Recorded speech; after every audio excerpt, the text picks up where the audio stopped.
How did Tom Brady come to be a part, do you believe, of the Raiders organization? Oh, through Jim Gray. Jim Gray facilitated the relationship between Tom Brady and Mark Davis. People don't know is back while with the team, Al had me sell an interest in the team for him. And Jim approached us at the time and wanted to broker a deal for someone. And I had to explain to him why that was not going to be a match for the Raiders, and it angered Jim. Fubar.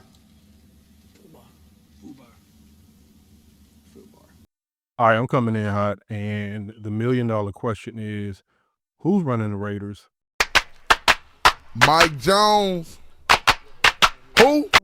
All right, I want you guys to look at this chart, and obviously you can see the hierarchy of the Raiders in terms of ownership. And if you look, you'll see Mark Davis, which is the surviving relative of or child of the late Al and Carol Davis. He owns 85% of the team. Then you have the rest of the owners there, the 15%. And so if you look at the far left, that's the names that circle. You have Jim Gray, and then you have Tom Brady. And I've known Jim Gray for decades simply because I've known him as a sportscaster, a sports reporter, whatnot, for major networks, NBC, Showtime, HBO, etc. So his reputation precedes him. And he's actually, a fun fact, right, is he's been very close to Al Davis. He's been close within the Raider organization, but more so as a sort of outside looking in. And as you saw at the beginning of the video, he wanted to broker a deal back in the day. This is when Amy Trask was still working for the Raiders. And Amy, I consider her to be a top-notch professional person, and she knows her stuff. And so if she speaks it and says it, it has merit. I think it has some oomph and it has validity to it. She's not a talking head. She's not some ESPN reporter or some other beat reporter that works for these networks and they claim to have insider information about this and about that. And maybe they do, but Amy, I think, is the de facto person. But back to Jim real quick. Here's a question.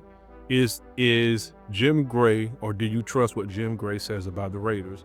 Do you think that Jim has the best intentions for the Raiders, or is he somebody that is one of these type of people that, hey, if he looked at an airplane, he believes he's smart enough to fly it, not understanding what it actually takes to become a pilot, let alone a good pilot, because there is a difference.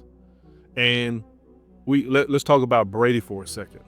You have Tom Brady, minority owner, and of course we know Tom Brady. He's Mr. 7 Rings, and I'm gonna take a shot at Tom. He fumbled the ball, and Montana is better because I'm all about quality over quantity. But anyway, I digress. But Tom is also a minority owner, and Tom has been rumored to be hands off, which I find it very, very hard to believe, simply because I thought they were going to draft Shador. They didn't draft Shador. Not only that, and then you hire Pete Carroll, not Tom Brady, but the Raiders hired Pete Carroll.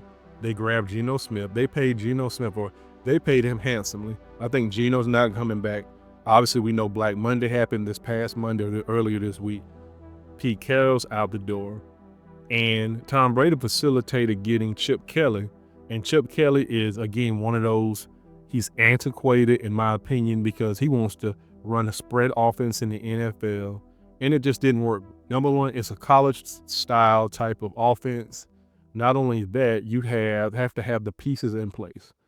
And so when you have a clashing of the coaches, you're gonna have issues. And so Carroll comes in, we beat New England, ironically, the number 1 seed, overall seed, I believe, in the AFC. You beat them week 1.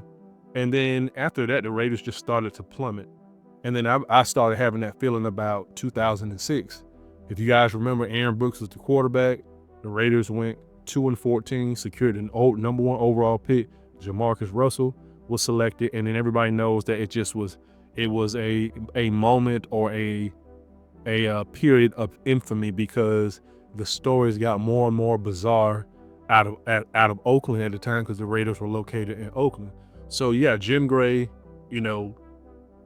part owner, and I'm gonna paraphrase or quote Amy Trask. She said that he is divisive, in terms of his involvement with the Raiders. And so you could take it for what it's worth based off what she said. But again, she usually knows what she's talking about. So now the $1 million question is, who's running the Raiders right now? Mark Davis did come out recently this week, and he talked about how the people that are the face of the Raiders, that's Spytek, that's Brady, they're gonna be more vocal. They're gonna have more input on this thing because Mark is set. Mark is now an owner where his team actually isn't losing money. They are gaining money because they have the new fancy stadium in Las Vegas, their own stadium. So all revenue flows through, his family and whatnot.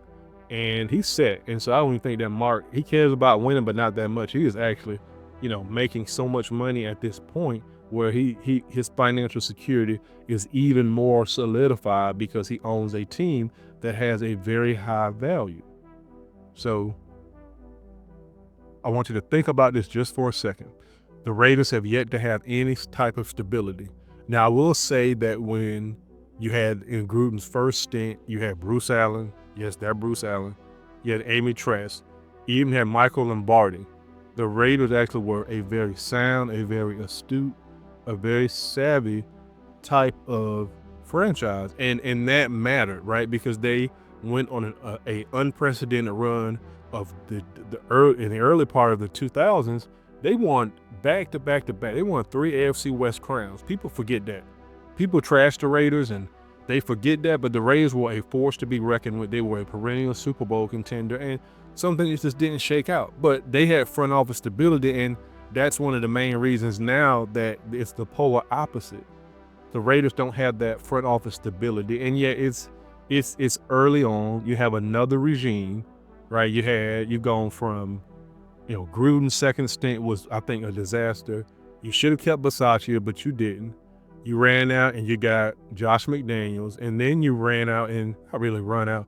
AP was on the team, and AP became the interim coach.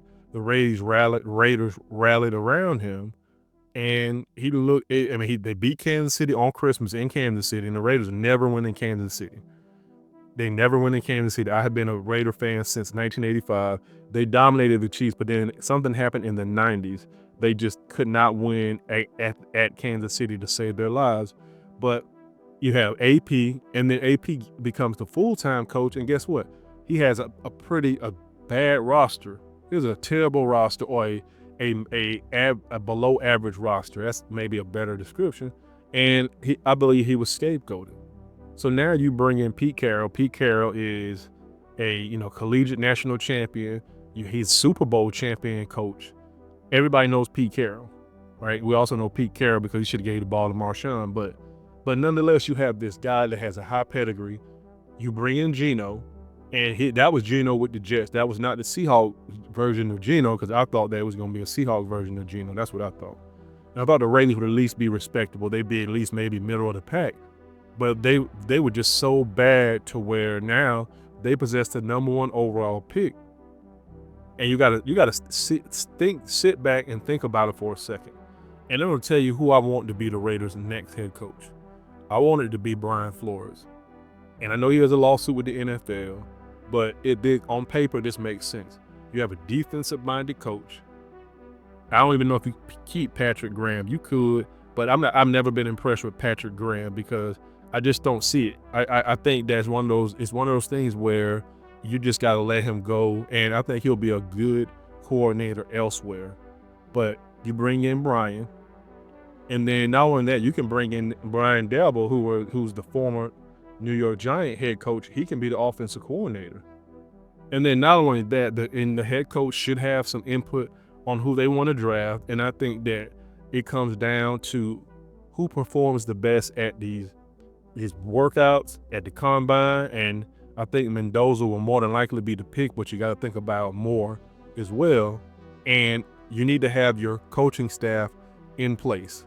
And you cannot miss this time, because if you miss this time, the Raiders are going to be bad for the next 10 years.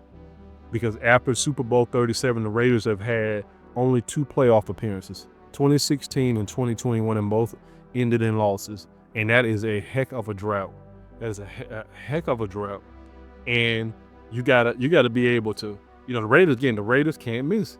They can't miss. Now, let's talk about Brian just for a second. Obviously, former head coach of the Dolphins. I think his record, people may kind of say, oh, his record's not that great. But I think that, he had a winning record, right? He, again, defensively gifted in terms of his mindset, his knowledge of X's and O's, and he's respected around the league. And he has integrity because he didn't tank when the Dolphins asked him to tank. Now, you got to think about this also additionally, right?